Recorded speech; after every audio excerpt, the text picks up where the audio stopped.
I remember when I was like younger, maybe about, probably when we moved back to North Spur Lake from Winnipeg, we used to go on camping trips with my grandma and my grandfather. They used to take us camping at their cabin out in the lake. And it was really far, but I used to love going over there because the boat rides, and it looks really beautiful too when you're out on the lake.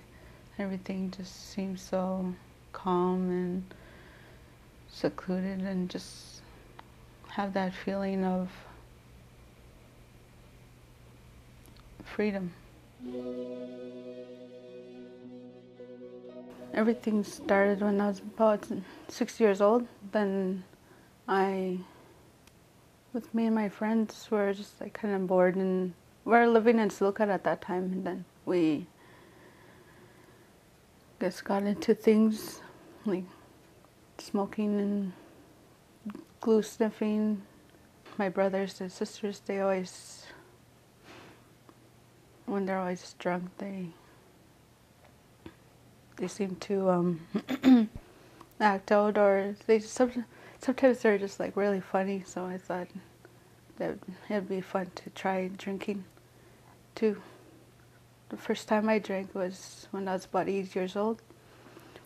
When I was about 13, I got pregnant by my boyfriend at that time, and about 2 months later I had a miscarriage, and I was living in Muir Falls at that time.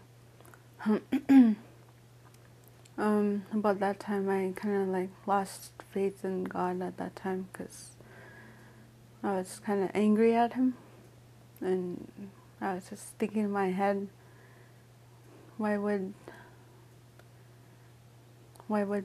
God do this to me? Or so I felt alone. It just felt like I was like alone in the world, or felt like I was the only person that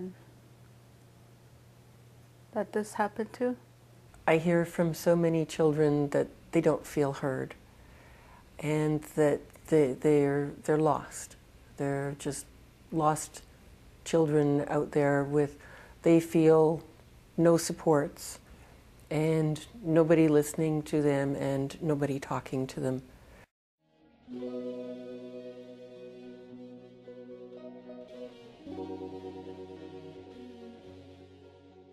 I got pregnant with my daughter, Nadine, when I was about 21 years old, and I had her when I was 22. My daughter's father, he committed suicide when she was about 3 years old. Felt like everything just stopped, like life, and I don't know, just all the things, the happiness and everything just fell out of me. So I decided that I needed to go for counseling, and they sent me out to Silicon at that time. I went out to Newton counseling for a whole week. Then that's when I seen my friend one day, and she introduced me to oxys. She asked me if I wanted to try a line, and then I was like, okay, because at that time I was like willing to try anything, just to, so I won't feel the pain anymore. When I take, say, an OxyContin to relieve all pain, all mental and physical pain. And people who become addicted to OxyContin, they describe it as relieving all worries, all pain, mental and physical. A really bad situation I had when I was sniffing with a couple of people. At that time I got raped by 5 guys. And at that time I just kind of like lost respect for myself. I didn't tell them anything about what happened to me because I was ashamed of what happened to me, and then I was scared of what they might do. With each pill, I kind of like scratch the coating off. There's like a little thin coating that helps the pills go down, and that stuff you just kind of like scratch off and then crush it up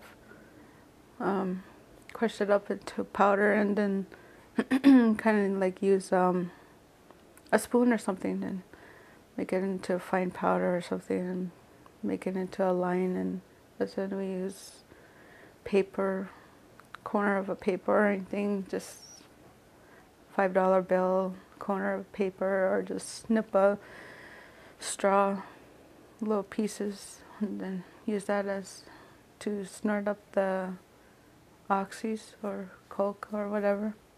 I think with prescription drugs, you feel more mellow, more more at ease, and just feels like when you're on it, it just feels like everything's not real, or you're out of reality, and it just feels really good. But afterwards, that's when you kind of pay for that enjoyment you had, because you get really sick afterwards.